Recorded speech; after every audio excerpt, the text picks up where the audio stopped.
So the journey from school to college is incredible. हमारी आंखों के सामने हमारे बदलते हुए व्यवहार हमारे सामने आते हैं. हमारे सामने ही हम अपनी पर्सनालिटी को कितनी बार चेंज होते हुए देख पाए हैं. अपने आसपास के दोस्तों को हम बदलते हुए देख पाए हैं. जो स्कूल में था शायद वो बेंच पे बैठने वाला आज हमारे साथ नहीं है, वो कहीं और है. जो कॉलेज में थे वो दोस्त कोई और थे.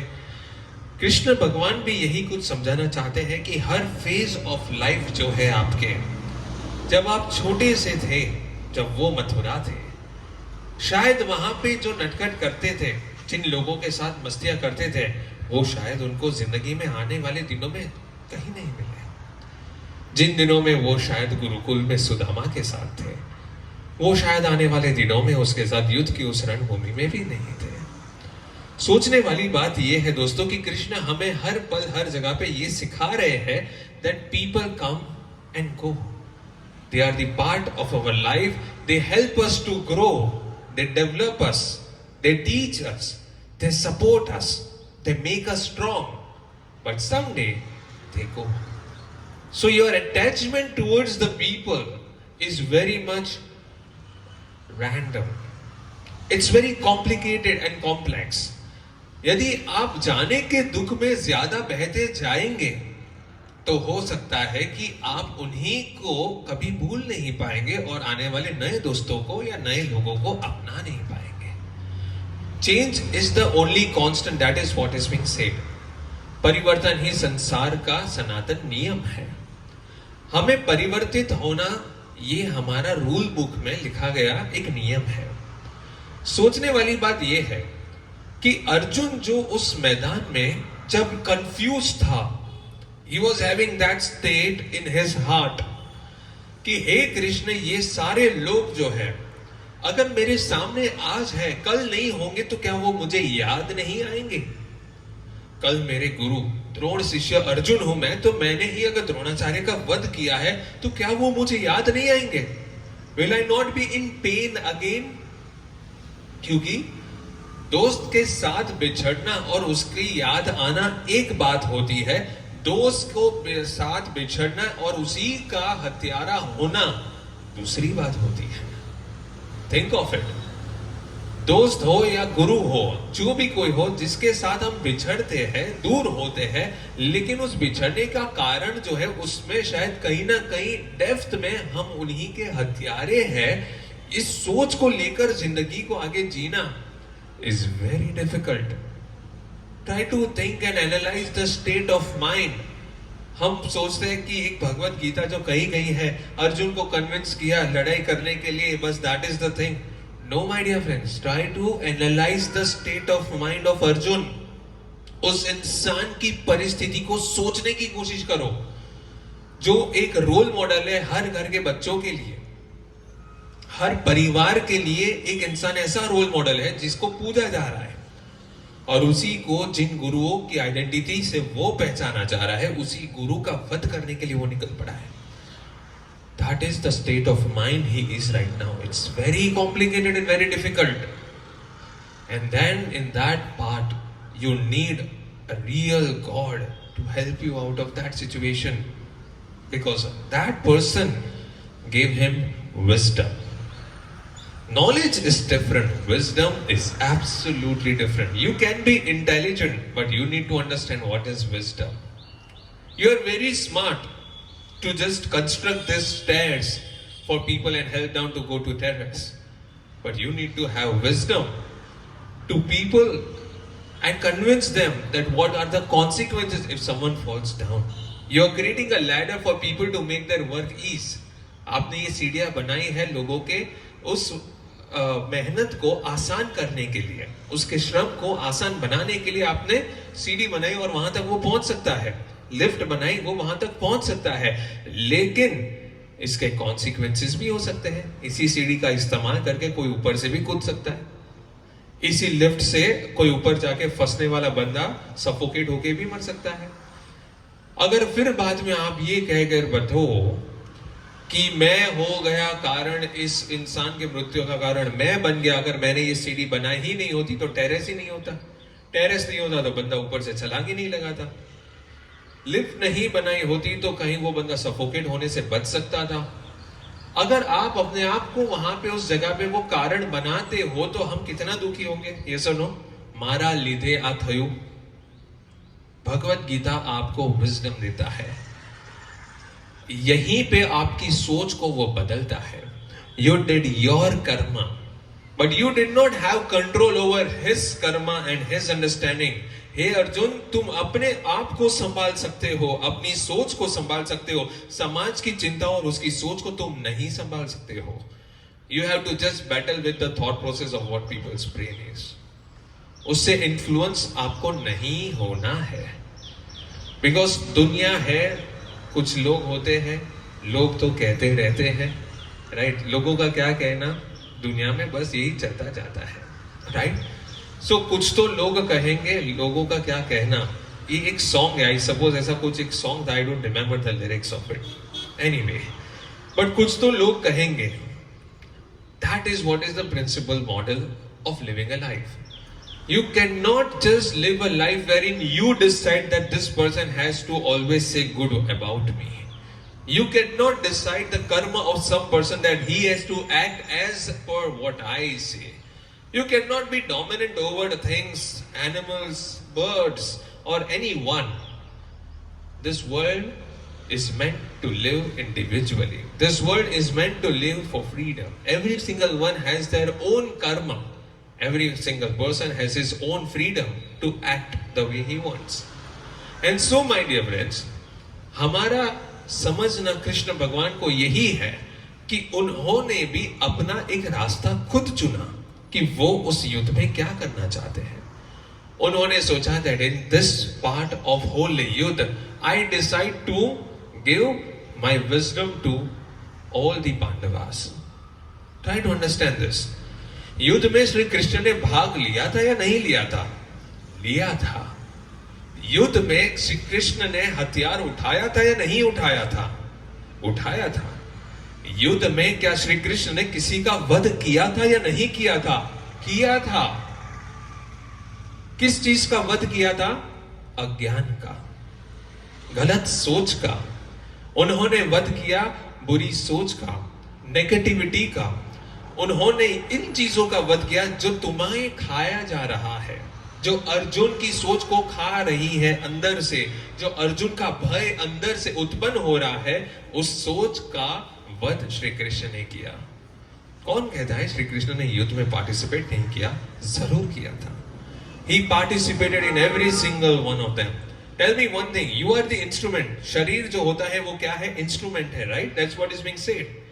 Who is acting on that instrument? Who is commanding that you have to do this, you have to do that? Who is commanding? The brain is commanding, right?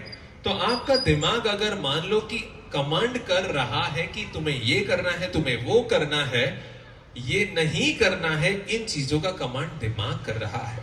अब सोचो, उस युद्ध के अंदर तुम्हें बाण चलाना है नहीं चलाना है, वो तो सिर्फ एक इंस्ट्रूमेंट है, लेकिन सही से चलाना, इस तरीके से चलाना, इतने वक्त में ही चलाना, ये सारी चीजों को मान लो हैंडल कर रहे थे कौन? श्री कृष्ण। क्योंकि इंस्ट्रूमेंट कह रहा था कि नहीं, मुझे ये बाण नहीं चलाना है, वो मेरा गुरु है। But this wisdom was trying to convey a message to the instrument, telling this is not wrong what you are doing, go head and do it, don't worry about it. See the beauty. तो दिमाग जो था वो श्री कृष्ण था, instrument जो थे वो सारी सेना थी। This is the beautiful journey my dear friends to understand कि तुम केवल एक माध्यम हो पार्थ। तुम इस रणभूमि में आए हो, तुम इनका वध करोगे तो तुम सिर्फ और सिर्फ इनकी जिंदगी को अंत तक लाने के लिए एक माध्यम हो। अगर तुम नहीं करोगे तो कभी ना कभी कोई और करेगा। But now it is important that तुम अपने कर्म के उस बॉक्स के अंदर क्या इनपुट करना चाहते हो। You are the one who fought for अधर्म, और उनको खत्म करने के लिए भगवान को कोई और लाना पड़ा। अब बोलेगा कि नहीं नहीं, क्यों नहीं, मैं करूंगा, बट मेरा हिम्मत नहीं चल रहा है। I am scared of doing that, I am scared of taking this action, I don't know how can do it. And it is wrong यार. कृष्ण समझो यार, मेरी भावनाओं को समझो. मैं उनकी गोदी में खेला हूं. वो ભીષ્મ પિતામહ है. दादा છે મારા. દાદાની દાदा કહેવાય એટલા મોટા છે. पितामह है बोलते उनको. अब सोचो कि वहां पे he is so much feeling कि यार जिनकी गोदी में मैं खेला हूं उनको पूरा मैं लहू लुहान कैसे कर सकता हूं. आई कैन नॉट डू दैट यार. यू भले be the wisdom. I am instrument यार. I have to play the arrows over there. I cannot do that दैट. खेल मेरे को खेलने का है, तुमको तो सिर्फ बोलने का है कि कजू नहीं उधर लगाए था. એ અહીંયા આપણા હાથ ધ્રુજે છે boss. So over there Shri Krishna has to convince this person.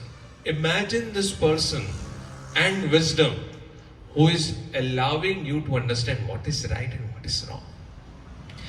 Arjun, उसकी दुविधा को समझने की कोशिश करो. अगर अर्जुन को आप देखोगे तो आप अपने आप को कभी भी डिप्रेस नहीं देखोगे. आप अपने आप को कभी भी फ्रस्ट्रेटेड नहीं देखोगे. उसने डिप्रेशन की उस सीमा को छुआ है जिसका कंपैरिजन हम अपनी लाइफ के साथ कभी नहीं कर सकते हैं. उसने एंजाइटी के उस बॉटम ऑफ द ओशन को छुआ है जिसका एनालिसिस हम कभी कर भी नहीं सकते हैं. हम अपनी जिंदगी को बहुत ही सुखी गिनेंगे जब अगर हम अर्जुन की वेदना को समझेंगे. अध्याय 1 अर्जुन विषाद योग. व्हाट इज विषाद? Arjun's depression, Arjun's anxiety, Arjun's problem, Arjun's doubts. ये सारी चीजें ऐसी है. उसको देखोगे तो हमें लगता है कि we are quite सुखी यार. अपने जीवन में तकलीफ શું છે? We are very happy enough. We don't have to kill anyone. We don't have to mess with our gurus. We don't have to mess with our grandparents. દાદાને જઈને હકડા રહેવાનું કહેવાનું તો નથી. We are very happy enough to live this life यार. काका को जे के बोलते हैं काका हरका कपड़ा पहरो यार, मन नहीं मजा होती है. You don't have to say all these things even. But we are living very happy life. પણ તો બી આજકાલના ટાપરિયાઓ શું છે? સર ડિપ્રેશન થઈ ગયું છે. કેમ? ખબર નહીં, રિઝલ્ટ ઓછું આવશે તો. અરે આ તો કઈ ડિપ્રેશન છે. અને આના લીધે થઈને તો કઈ તમારા મનની અંદર તકલીફો બી થવી જોઈએ. Right? That is why we need to understand this kind of beautiful literatures that are written ages back. Why should people understand Bhagavad Gita? Why should people understand Mahabharata? What is the role of those things in our life? You see that people have overcome that level of depressions. They have overcome and seen the anxieties of the bottom of the ocean that can be. અને પછી શું થાય? આપણે કહીએ કે હું sir છે મને અત્યારે સખત ફ્રસ્ટ્રેશન છે, સખત ઇરિટેશન છે. અરે ઓલાનું ઇરિટેશન વિચાર કરો, અર્જુનનું ને પાંડવોનું. That his own wife you are able to see getting वस्त्र हरण हो रहा है, उसी के सामने इतना बड़ा दृश्य चल रहा है और वो अपने मॉरल और इंटीग्रिटी के वजह से अपना हाथ पांव उसके बंधे हुए हैं. He is not able to rescue his own wife. Imagine the scenario. हमारी बहन को कोई कुछ बोलता है, हम उठ के मारने लगते हैं. That is the level of our tendency of tolerance. इस इंसान की वाइफ का वस्त्रन और उसकी आंखों के सामने हो रहा है तो सोचो फ्रस्ट्रेशन क्या लेवल का होगा. और उस वक्त अपने मॉरल को भी संभालना, अपने सिखाए हुए उन चीजों को भी ध्यान में रखना कि बड़े भाई ने बोला शांत रहो तो हमें शांत रहना है. અને આપણે તમારે જે કરો હું તો બે લાફા મારીને આવું. Think about this. उस वक्त भी हमारे संस्कार वहां पे हमारे साथ जुड़े हुए हैं. Think about the frustration. अब सोचो वो frustration क्या है और हमारी जिंदगी में अभी चलते हुए frustration को imagine करो. Is that any level or a comparison to it? Not even 1 point. That is why this all kind of stories you should know. That is the reason that in a young age, if we understand all these things, तो हमें पता लगता है कि there is no scope of frustration that exists in our life. God is not giving us such kind of challenges at least. हमारी जिंदगी में ऐसे इतने challenges तो नहीं दे रहे कि हमें ऐसी चीजें देखनी पड़े. हमें ऐसी challenges तो नहीं देखनी पड़ती है जो शायद मान लो कि हम 14 साल के लिए घर के बाहर रहे, वनवास रहे, 1 साल के लिए अज्ञातवास जो हमें हिडन रहना है, કોઈ અમે પહેચાને નહીં વૈસી જગા पे जाना है. અત્યારે તો તમે ગમે ત્યાં જાઓ, અંદામાન નિકોબાર જાઓ તો તમને મળતા હોય. ઓલા ભાઈના પપ્પાને બધા ઓળખે. એ કાશ્મીર જાય, અંદામાન નિકોબાર જાય, એના પપ્પા બધાને ઓળખે. અરે મિલન સર તમે એ બિચારા અજ્ઞાતવાસ પૂરું જ ના કરી શકે અથવા એ ત્યાં હોત તો. The point is that we have to understand that in this beautiful planet Earth, hundreds of challenges and thousands of challenges does come.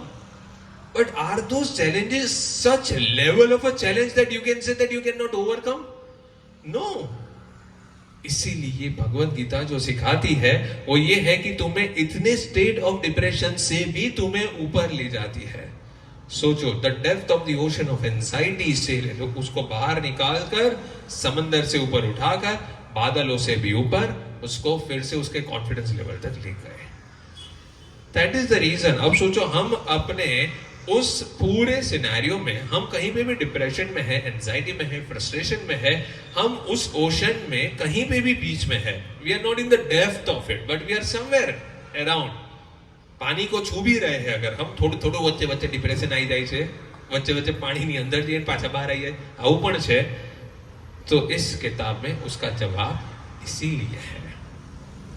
It gives you the art of understanding yourself. It just asks you to understand your identity. तुम समझो पार्थ, तुम कौन हो.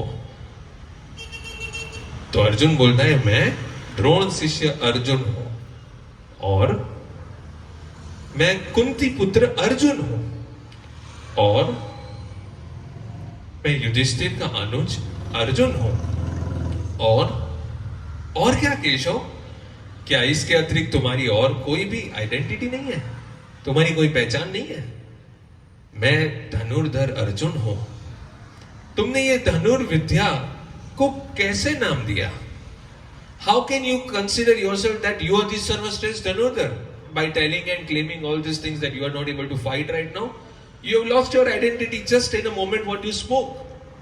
तो कृष्ण बोलता है कि यार ये अभी पॉइंट पकड़ा, कृष्ण ने जो पॉइंट पकड़ा वो सॉलिड पॉइंट पकड़ा. बोले सर्वश्रेष्ठ धनुर्धर तो है, तू अभी अपने आप को सर्वश्रेष्ठ बोल रहा है, but what you are telling right now are nowhere in the identity और द रोल्स ऑफ सर्वश्रेष्ठ धनुर्धर. How can a सर्वश्रेष्ठ धनुर्धर think महाराज कापे जो वानी जोड़े थोड़ी रलाड़ी करो. Over there he is trying to make him understand his own identity. तुम आज हो, कल नहीं हो. तुम सिर्फ और सिर्फ कुछ पल के लिए हो Partha. And you have to do your duty. You have to perform your karma. Decide what is the role of your karma. Where you want to be. Do you want to be the part of this war, or else you want to just escape out of this war?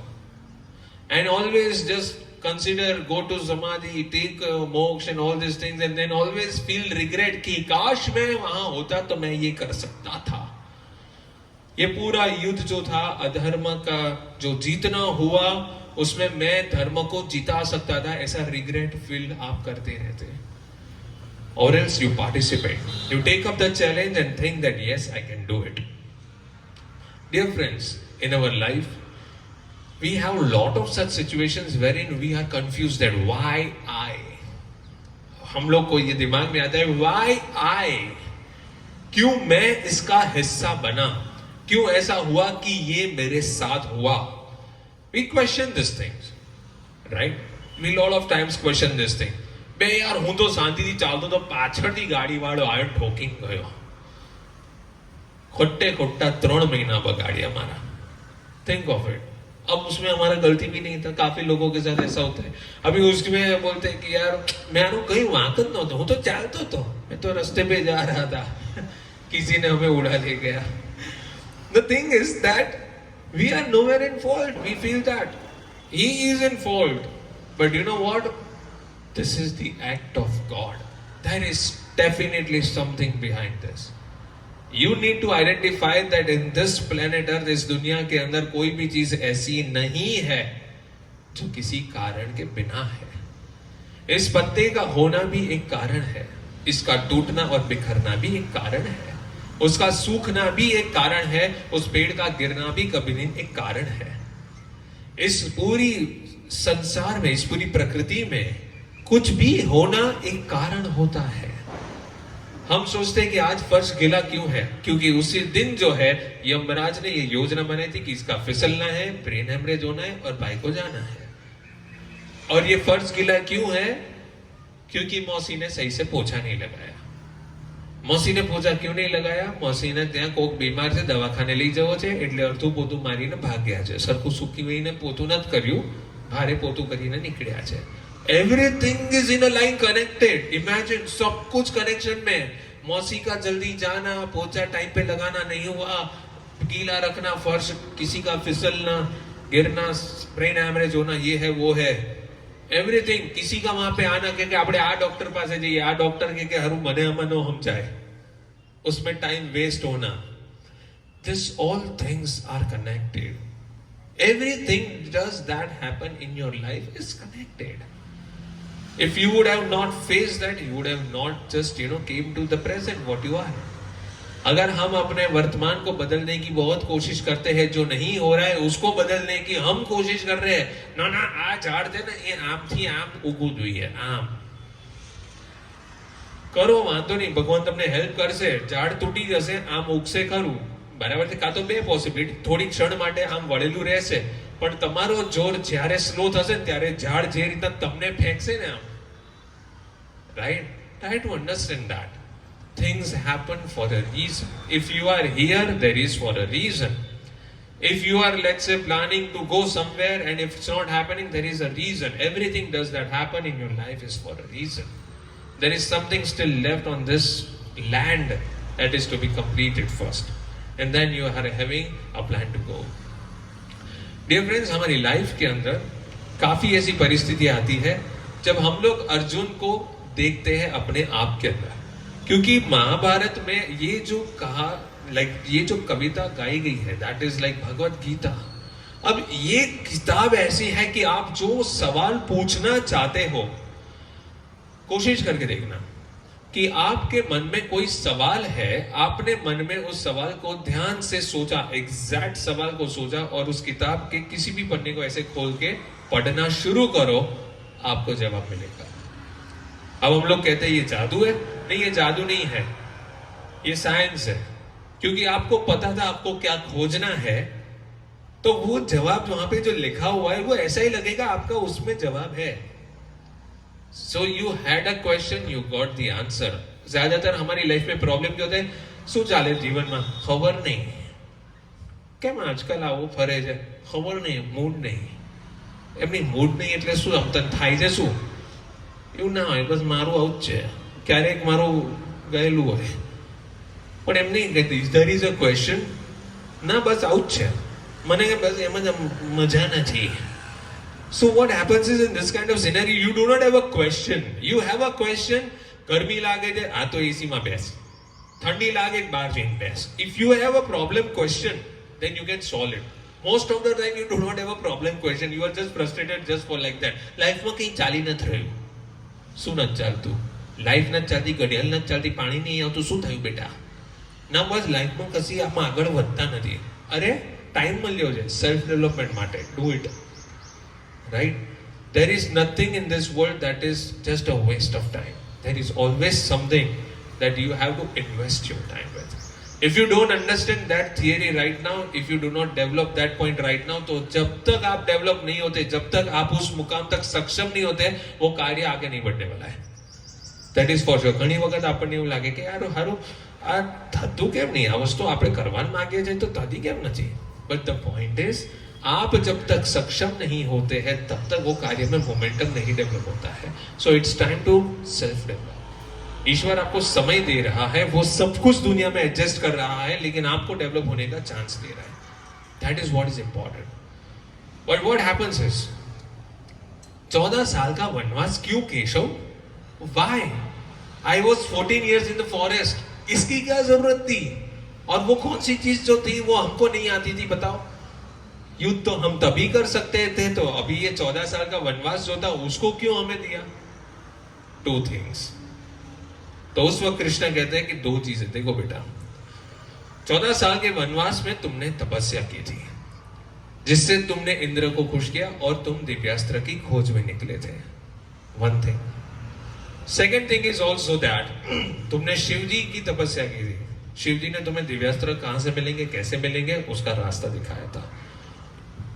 Most important thing, Bhim और पांडव और ये सब के अंदर वो क्षमता, यानी कि वो लेवल आना जरूरी था कि वो एक दूसरे का वहां पे भाई भाई युद्ध करके एक दूसरे को मारने तक भी पहुंचे, मतलब उतने लेवल का फ्रस्ट्रेशन आना जरूरी था. બરાબર છે. રોજ માની લો કે પાણી ધીરે ધીરે ધીરે એક જગ્યાએ ભરાતું જાય, તો એક ટાઈમ એવો આવે કે ભાઈ એટલું બધું પાણી ભરાતું જાય, જ્યારે માની લો કે આ ડેમ ખુલશે એ દિવસે પ્રેશર કેવું જોરદાર હશે. That is what is the point, કે તમારા અંદરનો ફ્રસ્ટ્રેશન અત્યારે જે છે ગુસ્સો એ ખાલી મારવા જેટલું હતું, મારી નાખવા જેટલું નહોતું. પણ આ ગુસ્સો જે છે અને આ કોટા જે છે એ માની લો કે અમુક પ્લેયર્સ તમારા પાંડવોની અંદર એવા જ કે જે લોકો એકદમ ધર્મરાજ છે, થતા પહેલા કહી દે ઇટ્સ ઓકે બેટા, આઈ ફોરગીવ યુ, ક્ષમા હી ધર્મ હે, ક્ષમા હી કર્મ હે, ક્ષમા હી સત્ય હે. એટલે યુધિષ્ઠિર જે હતા ને, યુધિષ્ઠિર કેવા હતા? એકદમ જોરદાર Dharmaraj. He forgives you even if you are doing something wrong. मैंने तो तुम्हारी गलती से पहले तुम्हें क्षमा कर दिया. એટલે અથવા માની લો કે દુર્યોધન ત્યાં જઈને એમ કહે ને કે આઈ એમ સોરી ભ્રાતૃષિ, માફ કરજો, બધી ભૂલ થઈ, તો ધર્મરાજ છે એ તો એમ જ કહેશે ઇટ્સ ઓકે, તે સોરી કીધું, રિયલાઇઝેશન થયું, you are out, it's okay બેટા, જાઓ. અને આ બાજુ ચાર ભાઈઓ જે છે આખી જિંદગી ફ્રસ્ટ્રેશનમાં જીવે. સાલું ઓલો તો વિચાર કરશે ભીમ કે હારું મેં તો આની જંગા તોડવાનું નક્કી કર્યું, તો હવે ક્યારે તોડીશું? આ ભાઈએ તો માફ कर दी, तो लड़ाई જ नहीं થાય, तो मैं इसकी जंगा कैसे तोड़ूंगा?